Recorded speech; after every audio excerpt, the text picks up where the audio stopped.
Prepare for a fusion of knowledge and exhilaration where education and excitement collide. Taking you on an adventure that expands your mind and speaks to your spirit. I'm Master Nick. I'm Lady Dee. We are the Dom Life.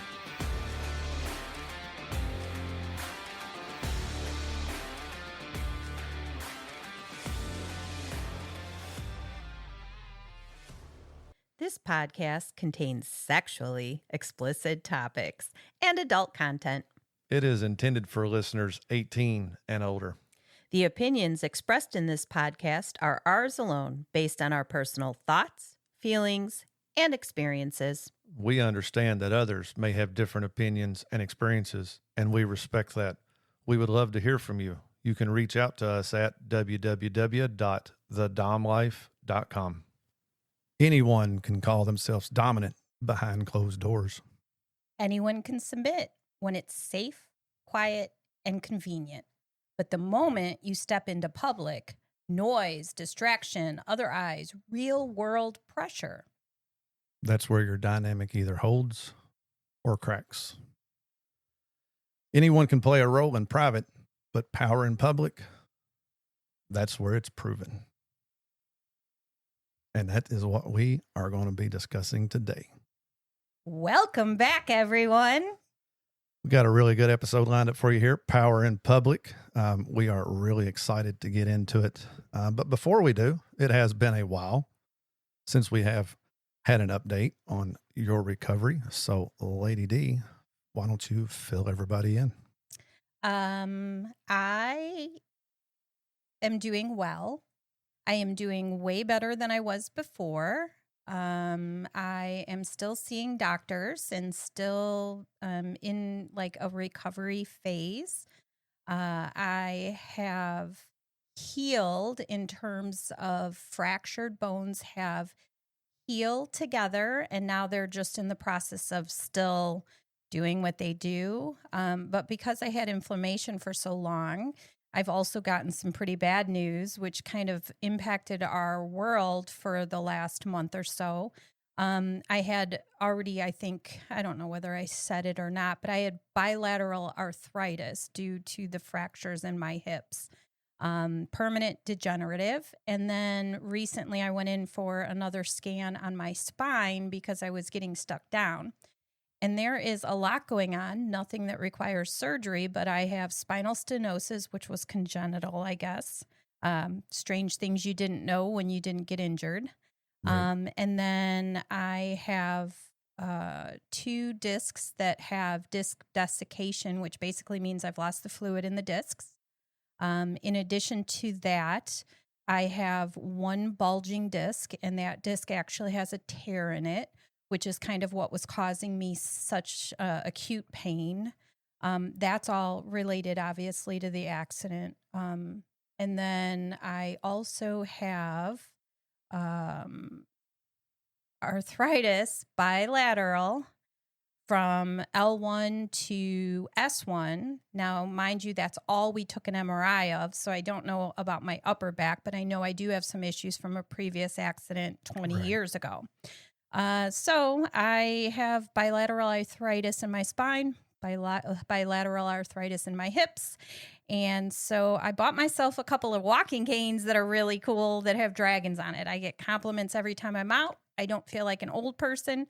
Not that there's anything wrong with being old, but I'm not there yet. Is this kind of like the training bra stage of canes? Yeah, these are not, because these are permanent. These are things that I have that I can use whenever I need, and they are like rockin' cool. Oh, they are. Every single person that sees it is like, yep. Where did you get that? It's just something else that you get compliments on. Yay. All your little accessories, your hair, your tattoos, your outfits, your shoes. So funny, every everything. girl in the world wants to lose weight, right? I mean, not every girl, but the majority of people are like, yeah, I could lose 5 pounds, 10 pounds, whatever. When I went into the doctor to talk about all my injuries, I wasn't even thinking about weight. You know, right. Master Nick and I were doing some workout plans together. Yeah. And we had gotten into kind of really good shape, and he has continued that path. I could not work out, but I ended up going to the doctor, and she said part of the spine stuff, she's like, I really don't want you to have a surgery. I really want to help with that. And I think taking off some weight would be good. She complimented me on the fact that I took off weight and that I've maintained the majority of it off during this whole 7 months of inactivity.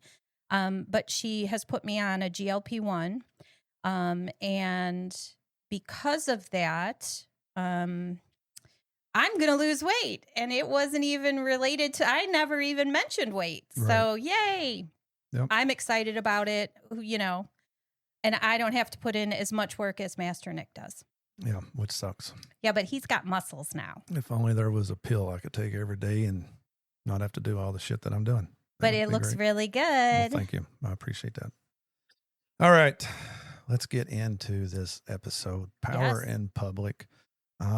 If you do have a dynamic, it is, well, I say it is for me. I know it is for us to carry that power out into public. And, sometimes we get reactions from the people that we're around. We notice that they notice what's going on.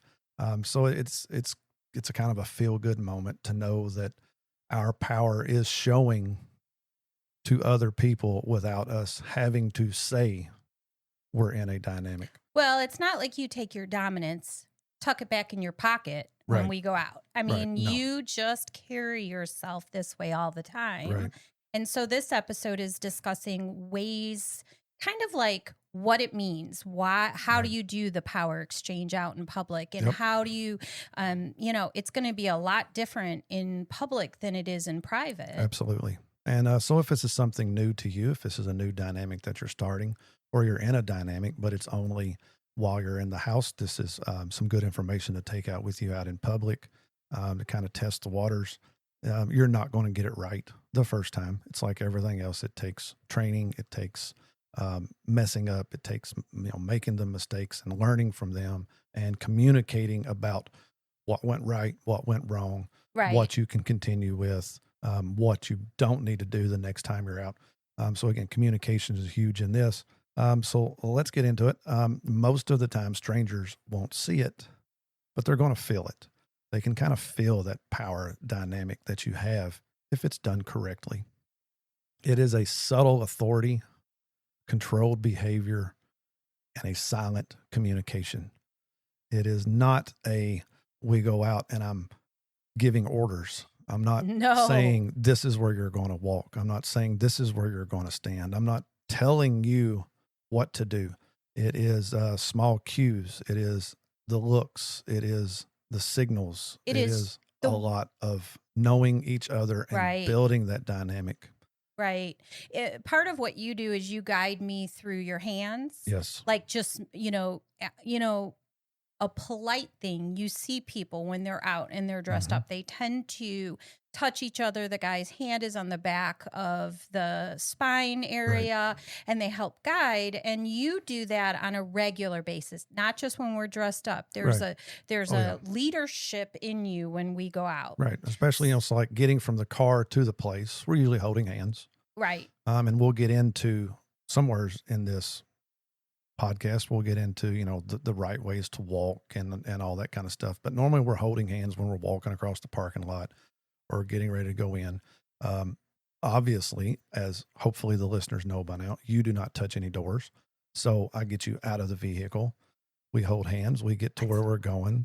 You do not touch the fucking doors. I do not, but and when we get to the venue or the business that we're getting ready to go into, we usually stop holding hands. I will open the door. I'll usually take my hand, guide you through. And then depending on how crowded it is, depends on whether we go back to holding hands or whether I have you walk just a little to the side of me, just a few inches behind me. Right. Kind of almost right up to the side. And then that's where I'll take my hand and kind of guide or lead. Or if it's really crowded, I will actually step in front of you, reach back with my hand, or you have grabbed hold of my belt loop before to let me know that you're there if I can't use my hand. Right. And then lead our way through a crowded area. And truth be told, it is not all the dominant's responsibility when you're out in public. The submissive has a role as well. Mm-hmm. And it is just as important Yes. for others to feel that dynamic. It is just as important for the submissive to show that submission. Right. That was a little bit of a tongue twister there. Drink some more of that coffee. Get you some more of that coffee.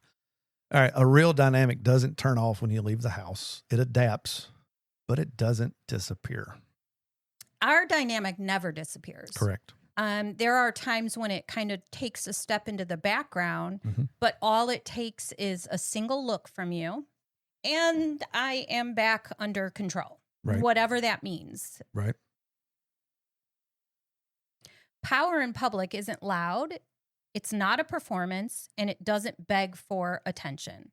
So you're very good at that. It's not like you're, go sit over there. Right. You're not, zip your mouth, that kind of stuff. You don't treat me like a child when we're out. You just lead it.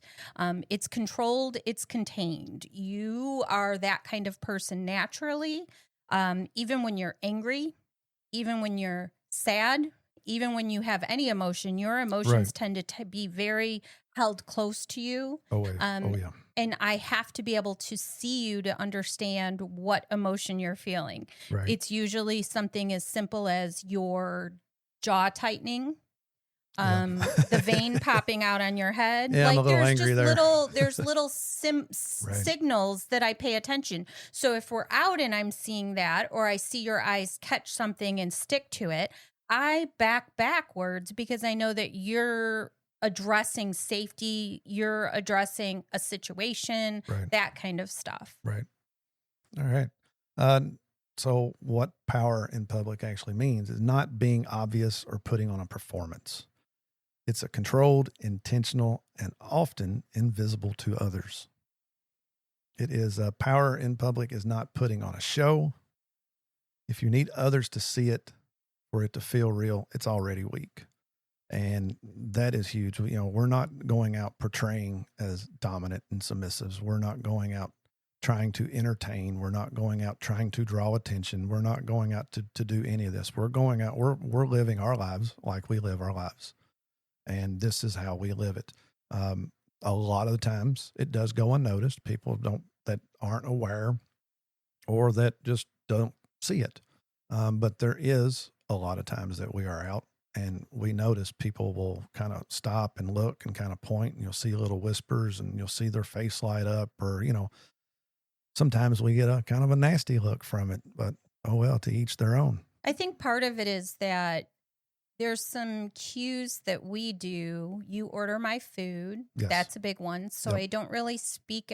I mean, I'll speak, but I'm not addressing the waitress or waiter very often. It's you that does it. I may say thank you, but that's about it. You're like, she'll have. So you're already put in that position of control from the beginning. Right. You order my drinks. Where we sit, how we sit, those are all things that are cues to your control. Right. Yep. I always want to, once we find out which table it is, you will wait until I see what direction everything is pointing, where all the doors are, where the majority of the people is. Then I will decide where I want to sit, and then I'll usually just kind of point or lead you into your chair. I think that the difference in public is it attention-seeking behavior. Are you trying to get people to look at you, or are you handling yourself with quiet authority? So if you're new to this, you're going to have to, that's one of the things you already mentioned, is you're going to have to learn this. You're going to have to do it. And it's like, you need to know, are you jerking your submissive around? Are you yanking them? Are you, pointing to a chair and like kind of being overly dramatic about stuff? Right. Or do you hold them on their back and just lead them to the chair to let them sit down? Right. Do you walk into a room and make sure that the room is safe? If it's loud and rowdy, is your submissive, like you said, just a slight step behind you where you can feel them, but you're the first line of defense out there? Right. Yep. And then I know it's in here. I am correct, right? It is in here because I have questions for our listeners on what their opinions are. I have my opinion on how to walk and where the submissive is. I don't think it's in this one. You don't think it's in this one? No, I think that the next episode that we do will be about actual behavior out in public. Right now, what we're dealing with is the explanation of what it is and how to do it. Not, in general, like a general high level. Okay. I think that we should have a real deep episode on actual where to walk, how to walk, again, some of the things you can try out in public, and that kind of stuff. All right, but we'll have to look into that then. All right, so acting dominant versus being dominant. Power equals consistency across the environments. If your structure only exists in private, then it's not structure, it's a convenience. Now, there is nothing wrong for those that have a DS dynamic only in the bedroom or only in the house. If you have two very strong-willed people that don't want to give up full control, then in your house, in your bedroom, only during scenes is perfectly fine. If that's how your dynamic fits you. Especially since there's switches that flip back and forth. Yep. So maybe the male may run the outside or there's a female that runs the outside. Right. But in our case, for us, I have full control. We live at 24/7. So whether we're at home, whether we're shopping, whether we're going to a restaurant, whether it is a vanilla Christmas party at one of our companies, regardless of what it is, I still have my role. I still do my role and, obviously make sure you are safe. It is a safe environment. Nobody can bother you. Nobody can get to you. Nobody can hurt you. I'm not being too forward. I'm not being out there. Like there's a lot of times where you pull that control when you need to settle me a little bit. Sometimes when a little too much alcohol is involved. What? I rarely drink too much alcohol. It's rare. It's rare, but it happens. There has been an occasion or two. I'm like, we got to reel this back in just a little bit. Well, considering you order my drinks and stuff, that makes it easier. Yeah. Well, and the fact that your line is not consistent. Me, I've got a pretty good line. I know about how much it takes for me to get to where I want to be. Alcohol-wise. Your day may be half a cup. Other days it may be 2 cups. It's a never stopping line. It always moves. Always moves. Dominance. Role in public. Now, this is where a weak dom can be exposed because in public, you can't rely on volume or control tactics. All you have is presence, and presence can't be faked for long. I like that so much. Presence can't be faked for long. Yep. You are responsible to keep your presence and maintain your dominant energy. Calm, grounded, observant. You are not loud or flashy. I think if you're busy, being loud, you're not actually paying attention to what's going around. You're too busy blowing your own horn, doing your own thing that you can't actually be aware of what's going on in the room. Right. And then it's also been said, I've seen it on several videos, that normally the quietest person in the room is the most controlled. Or the most dangerous. Yeah, the most Sometimes dangerous. You hear that too, because they're the ones that are sitting back, observing, watching, listening, paying attention. They know exactly what's going on. They know exactly where the threats are. They know exactly where, the bullies or the shy ones are. They pretty much can scan that whole room and can tell who is who and, any potential threats or anything. But when you're scanning the room, it's not a nervous scan. No, you're not nervous. It is a controlled scan that just lets you know where the people are and what's going on in the various groups. Yep. You own your space.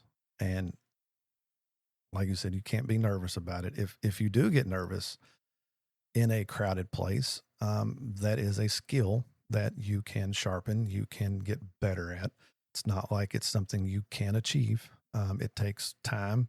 It takes, understanding what makes you nervous. Best thing is fake it until you make it. Well, yeah, you can do that too. Sometimes you just walk into the room and you pretend you're not. Yep. And then at some point you'll be walking into the room and you'll be like, oh, This Yep. is normal. But We're good. It takes time. Yes. It takes time to get there. It's something that I had to learn to do over time. It's, I used to get real nervous I used to get nervous to drive to Louisville. So just being around that many cars, I would, From Chicago. the radio would get turned all the way down because, if it's too loud, you can't see. So I'd always turn but I used to get real nervous at stuff like that. And just over time of doing it time and time again and focusing on not getting nervous. And so I have overcome that.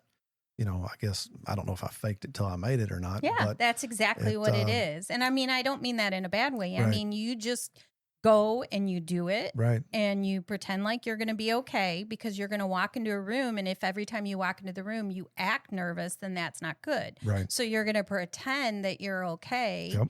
Until it becomes a more comfortable situation. Right. Now, some people, it never becomes, I don't like new situations myself. I still have to fake it. Right. But I do that and nobody can tell that I'm a nervous wreck Right. because that's what I've done. One quick tip, if that is a problem for you of getting nervous in a crowded room. One thing that I have learned and I've heard mentioned here lately is slow down. If you walk into a room and you're nervous, take a deep breath and slow down. Slow your walk down. Slow down how you talk. Just slow your whole movements.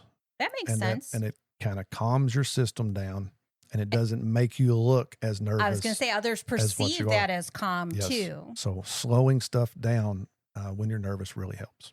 So when you're out in public, you lead me, and a lot of times you're not using words. Correct. You do it subtle directions with your body, with your tone shift, with eye contact. Yep. Definitely eye contact. I mean,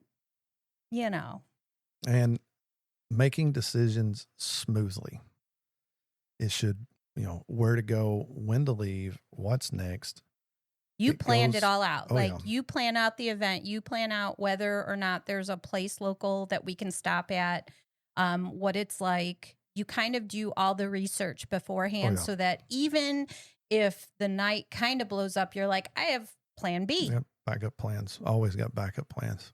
Yeah. But again, it's nothing all of a sudden jerk. It's nothing, no quick movements, slowing things down, being smooth with it really helps bring out that dominance. A Dom is responsible for protection and awareness of their submissive and environment. And that is one thing that I have done for as long as I can remember, way before we met. That was just something, I don't know how it got instilled in me. I don't know where it came from, but I am always aware of my surroundings. I am always scanning. I know I have been on dates before and had the person that I was there with, are you okay? Because I'm not making a lot of eye contact with them. Right. I will look at them and I will talk, and then I will turn my head and I'll just kind of scan the room left to right, go back to them. And then it was a constant thing. But that's what I'm doing. I mean, especially this day and time you don't know. I mean, you go to Louisville, people get shot in Louisville. I don't know how many times a day. So you never know where you're at, what's going on. Will I be able to prevent it? No. Will I hopefully be able to prevent any of us getting hurt or injured? That's my goal. Right. I'm not looking to stop a threat. I'm looking to protect from a threat if it was to happen. Strangely, because I'm born and raised in Chicago, it's a different pace. It's a different world. And so I also have that instinct to protect, to be aware of others, to know what's going on. And it's always been there. But I've noticed more recently, because I have you, I am less aware of my surroundings because I know that you will be aware of my surroundings. Does that make sense? So I don't have to be on high alert all the time. Right. And it was because when we were younger and we'd go to the bar, somebody would try to grab us to kidnap us. Maybe that happened too, and I just wasn't aware. But I mean, like they try to touch you inappropriately. And I mean, I have had to elbow people before to stop that kind of behavior. And so I'm very attuned to the surroundings, which, again, leads to an interesting situation. Not that long ago, we were doing something and the environment was a safe environment. There's security there. We were at our club and there was just somebody who was a little bit too drunk. Yeah. And they got interested in our girlfriend. And it was one of those situations where I was there first just because I had walked up with her. You were closer to her than and I was. I was just making sure that everything was cool. I wasn't trying to be aggressive or anything like that, but you are definitely, not going to step up like that. But in the background, tell me what you had, because you were sitting at I was sitting across the counter. Yep. So I was kind of sitting in a seat at like a bar height counter. You all was on the other side of it. I seen it start unfolding. I seen you were handling everything, but amongst all of that, I'd already knew there was one club security guard immediately to my right. There was another club security guard probably about 2:00 on the other side of you all. So I had made eye contact with them. They'd kind of give me a look like they were paying attention. They knew what was going on. So I knew immediately I technically didn't have to do anything. Right. So I just sat and you said, back up, get away. Yeah, you need to step back. It was done. It was over with. There was nothing else happened. There was no drama. But yes, in the background, I was already contemplating 2 security guards there. I can jump and clear this table. It was also cool because one of my friends stepped up beside me, put their hand on my shoulder, and just was like, "Hey, I'm here." Right. So it's like, again, nothing was going to happen. It wasn't dangerous. Right. It was nothing threatening. It was, hey, you need to step back. And the person had just a little bit too much to drink and wasn't making clear decisions. Yeah, they was wanting to enter a space we did not want them to enter. Right. And it wasn't like they come up and was wanting to the fight club or was cause right a there. problem. No, nothing. There like was that. no issue, but they was again a little intoxicated. It took a little bit more of telling them you're in our space and we prefer you not to be here. Yep. But yeah, again, in the background, I'm sitting there. I didn't have to do nothing. I didn't have to say anything. I didn't have to move. I knew you was there. You was handling it. 2 security guards right beside me. And it was no issue. That basically is restraint is also a representation of power. Sometimes it's not about being the aggressor. Sometimes it's about sitting back and letting things happen, but being aware of the safety and security of your submissive. Right. So you made the choice not to act there because it would have escalated things. It would have probably brought in their partner. It would have, it wasn't a situation that warranted it, but had I acted on it, it would have become a bigger scene than what I felt was necessary that needed to be. Again, I knew there wasn't a threat. I knew it wasn't nothing going to happen. And the issue resolved by you saying what you said and everything was good. Yep. But your submissive should never feel exposed, uncertain, or responsible for their own safety when they're with you. And that is one thing that I take to heart.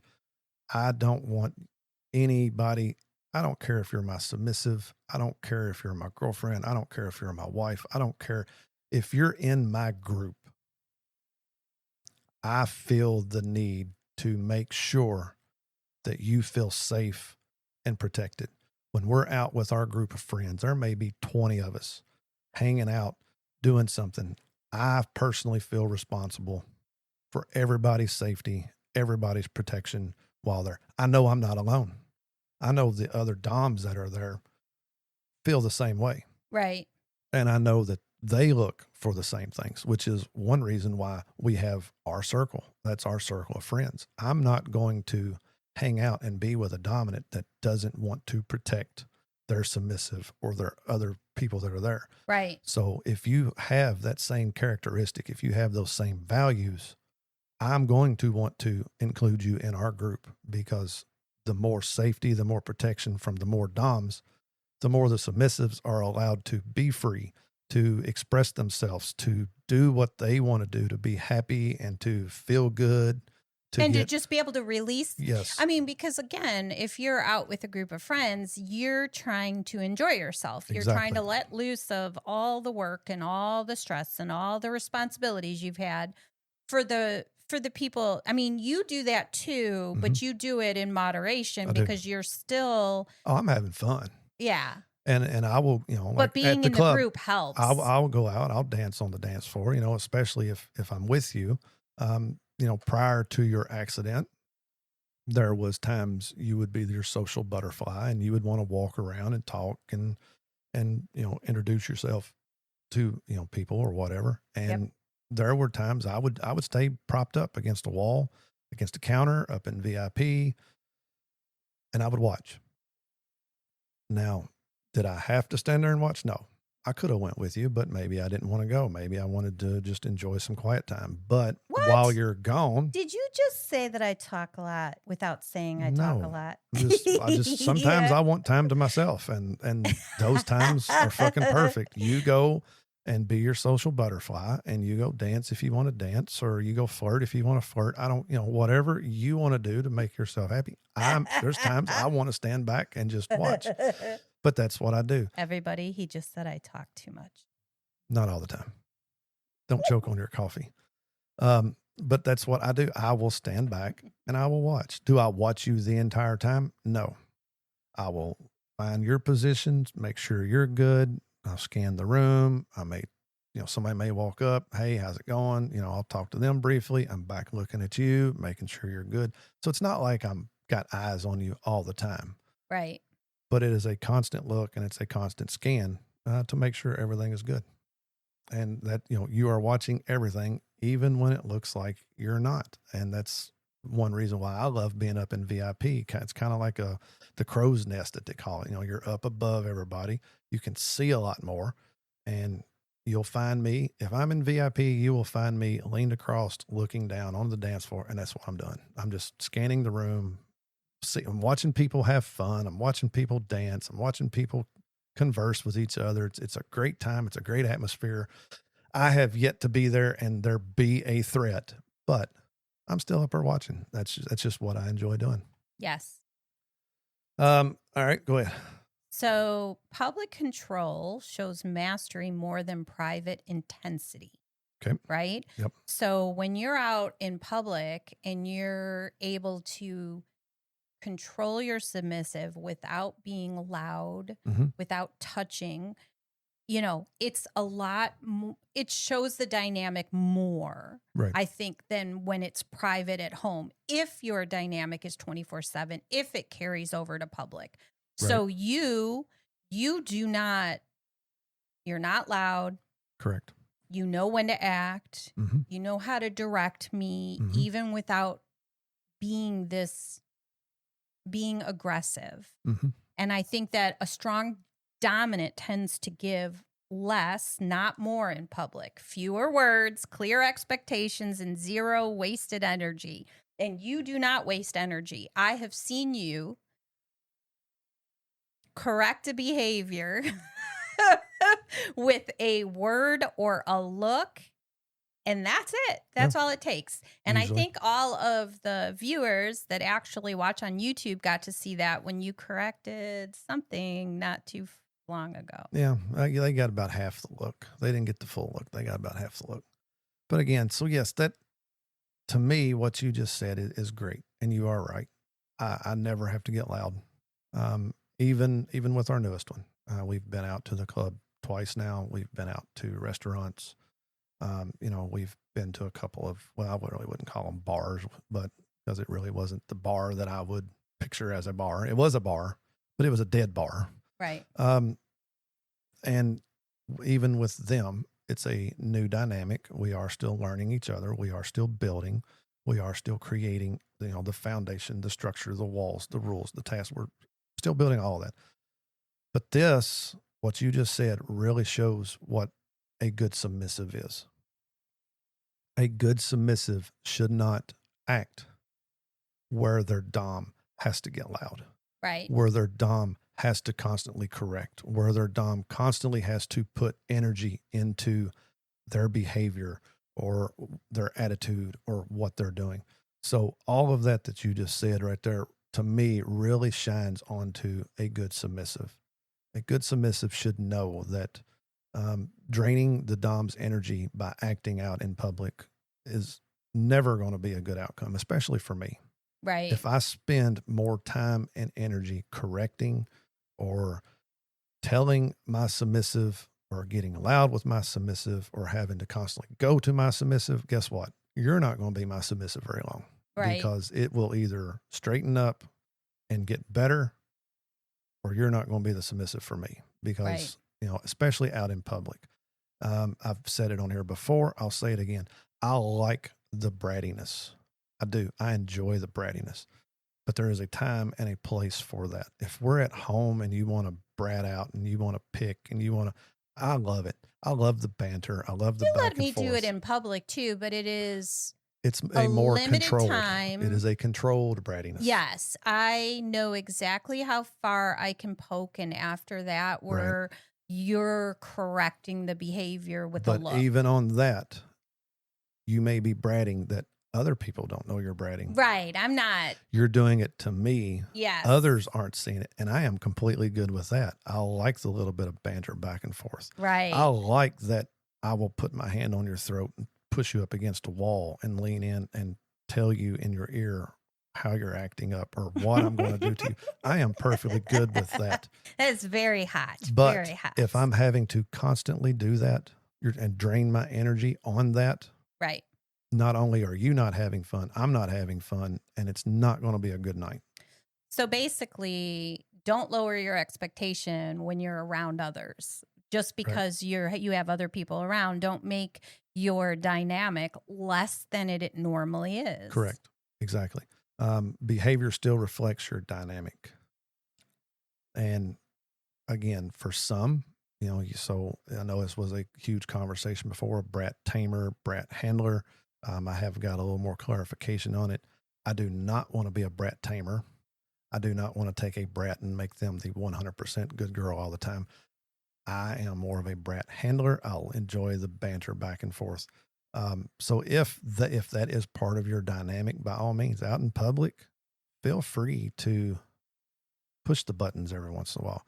Be cautious of how you do it and how many people see you do it. And the response of your dom. Response that you get from your dom. And because again, all of this is learned. Yes. Right? The way we act out in public has been learned over the course of our relationship. It wasn't like the first time we went out. I mean, you did scan the room, but it wasn't like all of these things happened. Right. We developed you opening the doors in the car. You know, we developed the things that were important to each of us. Correct. While in public. So, and there were failures. There were things that couldn't work. Yep. Because in the beginning, I didn't talk to waiters or wait staff at all. Correct. And I have a hard time with that because I want to say thank you. I want to.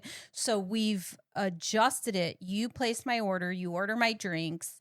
And then I kind of sit back and say, thank you. Right. Or yes, please, or, you know, something like it. Yep. So a dominant in public is calm, not reactive, aware, not paranoid, decisive, not hesitant. You don't look around for approval. I hate when a person I'm with, when we're going into a restaurant, does not walk right up to the place, to the where they're seating you and say, hey, this is blah, blah, blah, guest, two guests, blah, blah, blah. If you are waiting for me to do it, we're going to have a problem. Right. Oh, yeah. You do not second guess your direction. You move and your submissive adjusts. That's leadership. There has been, going back to you don't second guess your direction. There's been times I've screwed up and took the wrong path. But you don't know that. Most of the time. Sometimes I do. Most of the time. And I'm like, I think we were supposed to go that way. Yep. So it's just. And you're like, I'm just taking a walk. Yeah. Scenic route. We're just going this way. I thought I saw somebody I knew, you know, that kind of thing. You don't have to lie. You can just say, hey.